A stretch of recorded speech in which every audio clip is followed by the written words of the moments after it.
नमस्कार दोस्तों। हम में से बहुत लोगों का ये सवाल होता है कि कुछ भी बहुत जल्दी कैसे मैनिफेस्ट करें। तो मैंने एक ऐसी चीज़ फाइंड करी है जिसके रिजल्ट सचमुच में अमेजिंग है। यानी अगर मैं आपको बताऊं कि क्या करना है और कैसे करना है और आप उस चीज़ को एकदम अच्छे से फॉलो करो तो आप अपनी लाइफ में इमीडिएट रिजल्ट्स देखने लगोगे।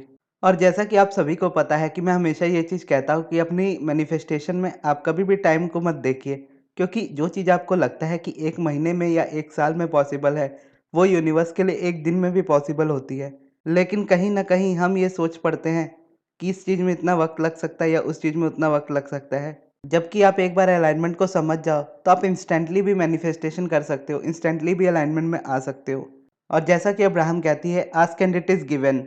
यानी आपने यूनिवर्स से जिस पल कुछ माँगा, उस पल वो चीज़ आपकी। अब वो आपके ऊपर डिपेंड करता है कि आप उसमें अलाइनमेंट क्रिएट करते हो या रेजिस्टेंस क्रिएट करते हो। अलाइनमेंट में आप उसको मैनिफेस्ट करोगे, रेजिस्टेंस में आप उसको अपने से दूर करोगे। और ये होगा आपकी स्टोरी से। आप माइंड में जिस तरह की स्टोरी बोलते हो, उससे ही आप इस चीज़ को मैनिफेस्ट कर पाओगे। और ये भी अब्राहम कहती है कि you get what you think about whether you want it और नॉट। इसका मतलब है कि आपको वो मिलता है और वही मिलता है जो आप सोचते हो, चाहे आपको वो चाहिए हो या आपको ना चाहिए हो। तो अब इसे करना कैसे है, वो जानने के लिए मैं आपको बताता हूँ कि कल रात को मैं बुक ऑफ सारा सुन रहा था, जो कि अब्राहम की ही बुक है। और एक शाइन योर लाइट नाम के चैनल की मेरी बहन ने एक वीडियो शेयर की थी, उसी में वो ऑडियो थी। तो मैं उस चैनल के प्लेलिस्ट वाले सेक्शन में गया और वहाँ से सोलोमन को सुनने लगा। उस बुक की स्टोरी ऐसी है कि उसमें सारा नाम की एक छोटी सी लड़की होती है, जिसके पास एक बहुत बड़ा उल्लू होता है और उस उल्लू का नाम रहता है सोलोमन, और वही उसे लॉ ऑफ अट्रैक्शन सिखाता है। तो क्योंकि सोलोमन एक उल्लू रहता है तो वो हवा में उड़ सकता है। तो सारा नाम की जो बच्ची रहती है, वो उस उल्लू से कहती है कि मुझे भी उड़ना है हवा में। तो फिर सोलोमन उससे पूछता है कि तुम्हें हवा में क्यों उड़ना है सारा? तो सारा कहती है कि मुझे आसमान में इसलिए उड़ना है क्योंकि मुझे धरती पर चलना अच्छा नहीं लगता। मेरे पैरों को थकान होती है, मुझे स्कूल तक जाने में परेशानी होती है, इसीलिए मैं उड़ना चाहती हूँ। तो फिर सोलोमन सारा से कहता है कि सारा, तुमने मेरे सवाल का सही जवाब नहीं दिया। तो सारा सोलोमन से कहती है कि मैंने जवाब तो दिया, मैंने कहा तो मुझे क्यों उड़ना है। तो सोलोमन कहता है कि नहीं, तुमने ये नहीं कहा कि तुम्हें क्यों उड़ना है, तुमने ये कहा कि तुम्हें धरती पर चलना क्यों अच्छा नहीं लगता है। जबकि तुम्हें ये कहना चाहिए तुम्हें क्यों उड़ना है, तुम्हें उड़कर कैसा लगेगा, ना कि तुम्हें ये कहना है कि तुम्हें धरती पर चलना अच्छा नहीं लगता। या तुम चलकर थक जाती हो, इसके लिए तुम्हें हवा में उड़ना है। तुम्हें उस बारे में बात करनी चाहिए जो तुम्हें चाहिए, ना कि उस बारे में जो तुम्हें नहीं चाहिए। अगर तुम्हें उड़ना है तो तुम्हें ये कहना है कि मुझे उड़ना है सोलोमन। मुझे उड़ना इसलिए है क्योंकि उड़ना एक बहुत अच्छा एहसास लगता है। कितना एक्साइटेड होता है ये उड़ना, कितना अच्छा लगता होगा ऊपर से ज़मीन को देखना, ऊपर से धरती को देखना। मेरा स्कूल मैं कितने जल्दी में पहुंच सकती हूँ, मैं ऊपर से पूरी दुनिया को देख सकती हूँ, ऊपर से अपने स्कूल को देख सकती हूँ, अपने घर को देख सकती हूँ, और उड़ते उड़ते मैं बहुत जल्दी एक जगह से दूसरी जगह पर जा सकती हूँ। फिर सारा इसी तरह से कहने लगती है और उसके बाद वो महसूस करती है कि वो सोलोमन के पंखों पर है, और उसके बाद सोलोमन उसे हवा में उड़ाता हुआ घुमा रहा है, और वही चीज़ वो एक्सपीरियंस कर रही है जो उसने अभी बात की। फिर सोलोमन उससे पूछता है सारा से कि तुम्हें कैसा लगा सारा उड़कर? तो सारा बताती है कि मुझे बहुत ज़्यादा अच्छा लगा, बहुत ज़्यादा एक्साइटमेंट फील हुई। फिर सोलोमन उससे पूछता है सारा से कि तुम इस फ्लाइट से सीखी क्या सारा?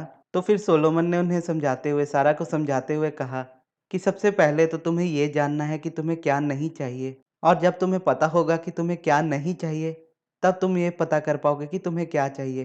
तो इस तरह से उन्होंने उससे ये भी सवाल पूछा था कि जब कोई चीज़ तुम खरीदना चाहती हो और तुम्हारे पास पैसे नहीं होते उस चीज़ को खरीदने के लिए, तो तुम क्या चाहती हो सारा? तो सारा कहती है कि मैं बहुत सारे पैसे चाहती हूँ। और उसके बाद एक सवाल सोलोमन और पूछता है सारा से कि जब तुम बीमार होती हो सारा, तो तुम क्या चाहती हो? तो सारा कहती है कि मैं हेल्दी रहना चाहती हूँ। तो इसीलिए फिर सोलोमन ने कहा कि जब तुम्हें पता चलता है कि तुम्हें क्या नहीं चाहिए, तब तुम्हें ये पता चलता है कि तुम्हें क्या चाहिए।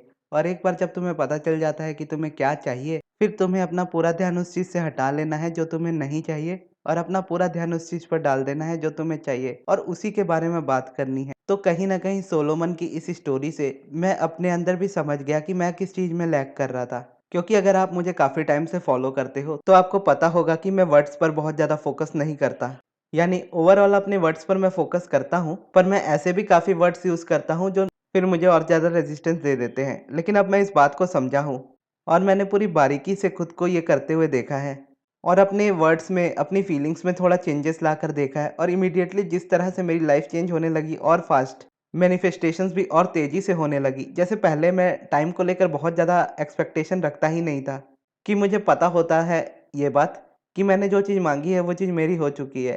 अब वो उसको कब देना है वो यूनिवर्स के ऊपर है। मैं ये नहीं बोलूँगा कि मेरे को अभी इसी वक़्त चाहिए, ना ही ये बोलूँगा कि जल्दी करो। क्योंकि अब मैं ये जानता हूँ कि मेरी किसी डिज़ायर को माँगते ही यूनिवर्स उसको पूरा कर देता है। तो कहीं न कहीं मैं ये वर्ड काफ़ी ज़्यादा यूज़ करता था कि टाइम लिमिट नहीं यूज़ करनी, टाइम लिमिट नहीं यूज़ करनी।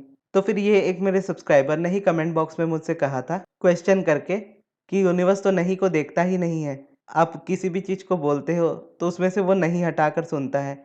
यानी अगर आप बोलोगे कि टाइम लिमिट नहीं रखनी है, तो इसका मतलब यूनिवर्स समझेगा कि टाइम लिमिट रखनी है। तो फिर मैंने इस चीज़ पर गौर किया था कि मैं कहीं न कहीं टाइम को लेकर बात कर रहा हूँ। अनजाने में ही सही उस चीज़ पर बात कर रहा हूँ जो मुझे नहीं चाहिए। फिर मैं इस चीज़ को समझ गया तो मैंने अपने वर्ड्स को भी चेंज कर लिया कि अब मुझे ये नहीं कहना कि यूनिवर्स टाइम लिमिट को नहीं देखता है, बल्कि मुझे ये कहना है कि मेरे माँगते ही यूनिवर्स मेरी डिज़ायर को पूरा कर देता है। यानी यूनिवर्स के लिए कुछ भी 1 दिन में पॉसिबल है, 1 घंटे में पॉसिबल है, विदिन अ मिनट पॉसिबल है। और मेरी हेल्थ को लेकर भी मैं इसी तरह से कर रहा था कि अपनी हेल्थ में भी मोस्टली मैं उन चीज़ों पर ज़्यादा बात कर रहा था जो मुझे नहीं चाहिए। तो इसकी वजह से मुझे हेल्थ में भी काफ़ी कॉन्ट्रास्ट आ रहा था और वो कॉन्ट्रास्ट बढ़-बढ़ के रेजिस्टेंस बनता जा रहा था। और कहीं न कहीं मेरे माइंड ने इस बात को एक्सेप्ट किया हुआ है कि जब आप कोई न्यूज़ चीज़ स्टार्ट करते हो तो रेजिस्टेंस आती ही है। तो मैं उस रेजिस्टेंस को भी एन्जॉय कर रहा था क्योंकि मुझे ये बात तो पता है कि जब रेजिस्टेंस आती है तो आपकी लाइफ़ में कुछ आपको अच्छा देने ही आती है या कॉन्ट्रास्ट आता है तो कुछ अच्छा देकर ही जाता है। तो उस चीज़ को मैं एन्जॉय करता था। लेकिन ये भी था कि मैं उस रेजिस्टेंस को जानबूझकर और बढ़ाता था ताकि वो इतनी स्ट्रॉन्ग हो जाए कि मैं इमीडिएटली उसको चेंज कर पाऊँ। जबकि ये अब्राहम कहती है कि आप इमीडिएटली उस चीज़ को चेंज कर सकते हो। आपको कोई ज़रूरत नहीं होती कि आप बार-बार रेजिस्टेंस फ़ील करो, बार-बार कॉन्ट्रास्ट फ़ील करो। और एक बार को मैंने रेजिस्टेंस भी इतना ज़्यादा बढ़ा लिया था कि मुझे वीडियो बनाते समय वर्ड्स नहीं मिल रहे थे कि मैं किस तरह से एक्सप्लेन करूँ। यानी मैं टॉपिक देख रहा था वीडियो का कि मुझे इस टॉपिक पर वीडियो बनानी है और ऐसा लग रहा था कि ये टॉपिक मेरे लिए न्यू है और इस चीज़ को मैं नहीं जानता। जबकि मैं जो भी वीडियोज़ बनाता हूँ, वो बहुत ज़्यादा एफर्टलेसली बनाता हूँ। यानी मैं जब माइक ओपन करता हूँ तो ईज़िली बोल पाता हूँ। मुझे सोचना नहीं पड़ता कि मुझे क्या बोलना है, क्या नहीं बोलना है। मैं बस माइक ओपन करता हूँ, वीडियो रेडी हो जाती है। और ऐसी सिचुएशन में से जस्ट अपोज़िट हो जाना कि मुझे टॉपिक देखकर भी पता ना चले कि मुझे क्या बोलना है, तब मैंने इस चीज़ को रियलाइज़ किया और जब सोलोमन की बात मुझे पता चली तो उस चीज़ को मैंने फिर फ़ॉलो भी किया। और मेरी हेल्थ में, मेरी अलाइनमेंट में मुझे इंस्टेंटली चेंजेस दिखने लगे। यानी जो कॉन्ट्रास्ट मैं कंटिन्यूअसली फ़ॉलो कर रहा था वो इमीडिएटली शिफ्ट हो गया। कि जैसे मैं पहले बोलता था कि मुझे ये सब्ज़ी अच्छी नहीं लगती है, मुझे ये खाना है। तो सोलोमन ने ये सिखा दिया कि ये खाना है तो ये खाने पे फ़ोकस करो, उस सब्ज़ी को छोड़ दो। तो कहीं न कहीं मैं कंप्लेंट्स ज़्यादा कर रहा था। तो उसके बाद जब मैंने ये चेंज लाना शुरू किया मेरी लाइफ़ में और एक स्विच वर्ड तो मैं साथ में यूज़ कर ही रहा हूँ, जो कि है फाइंड डिवाइन ऑर्डर बी। ये एक परफेक्ट हेल्थ को लेकर स्विच वर्ड है, जो अगर आप देखोगे तो इसको बोलने पर आप अपने लैक पर नहीं जाते हो। आप जब बोलते हो कि फाइंड डिवाइन ऑर्डर बी, इसका मतलब आप परफेक्ट हेल्थ को सीक कर रहे हो। आप उस चीज़ पर बात कर रहे हो जो आपको चाहिए। तो इसको मैंने वॉलपेपर बनाकर रखा हुआ है, इसको मैं जब भी ओपन करता हूँ अपने फ़ोन को तो ये मुझे दिख जाता है। प्लस मैंने अपने वर्ड्स को काफ़ी ज़्यादा चेंज कर लिया है, फूड को लेकर भी, अपनी ओवरऑल लाइफ़ को लेकर भी, कि मुझे जो चीज़ अच्छी लग रही है तो मैं उसको फ़ील करके खाता हूँ। उसके टेस्ट को फ़ील करता हूँ, उसको एप्रिशिएट करता हूँ कि ये टेस्ट कितना अच्छा है। या मोस्टली वो खाना पसंद करता हूँ जो मुझे ज़्यादा अच्छा लगता है खाना। और ये मैं बोलूँ तो क्वांटिटीज़ भी कम हो गई पहले से। यानी पहले ऐसा होता था कि मुझे भूख लगी हो या ना लगी हो, अगर मैं कहीं गया हूँ तो मैं खाऊँगा ज़रूर और जितना पसंद है सारा का सारा ही खाऊँगा। तो वो चेंज होकर ऐसा हो गया कि मेरे फ्रेंड्स मेरे साथ में बैठकर खा रहे हैं और मैं बैठा हूँ कि मेरा पेट फुल है अभी। एक तरह से ऐसा लग रहा है कि बॉडी इंट्यूटिवली मुझे गाइड कर रही है कि मुझे अब ये चीज़ खानी चाहिए, मुझे अब रुक जाना चाहिए। और ऐसा भी नहीं है कि मैं कोई चीज़ों से दूर रह रहा हूँ। मुझे जो भी अच्छा लग रहा है मैं उन सभी चीज़ों को खा रहा हूँ। मेरी क्वांटिटी सुधर गई है, हैबिट बदल गई है। तो कुछ एग्ज़ाम्पल्स के थ्रू मैं आपको समझा देता हूँ कि कैसे आपको अपने थॉट्स को एक्सपेंड करना है उन चीज़ों के लिए जो आपको चाहिए।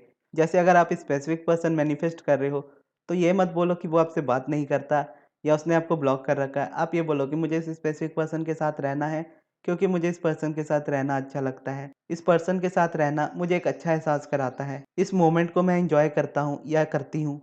इस पल को मैं बार-बार जीना चाहता हूँ। तो एक तरह से आपने इस स्टेटमेंट में बस उन्हीं चीज़ों के बारे में बात की जो आपको चाहिए। उसी तरह से आप मान लीजिए अपनी जॉब मैनिफेस्ट कर रहे हैं और आप गवर्नमेंट जॉब में जाना चाहते हैं। तो आप बोलोगे डियर यूनिवर्स मुझे गवर्नमेंट जॉब चाहिए। मुझे गवर्नमेंट जॉब में होना बहुत पसंद है। गवर्नमेंट जॉब में फैसिलिटीज़ ज़्यादा होती हैं। गवर्नमेंट जॉब में आप अपने टाइम को लेकर अच्छे से चल सकते हो, सैलरी हमेशा टाइम पर मिलती है या इस तरह की जितनी भी अच्छी चीज़ें हैं आपकी गवर्नमेंट जॉब से रिलेटेड, आप उन चीज़ों को बोल सकते हो जो आपको अच्छा लगता है।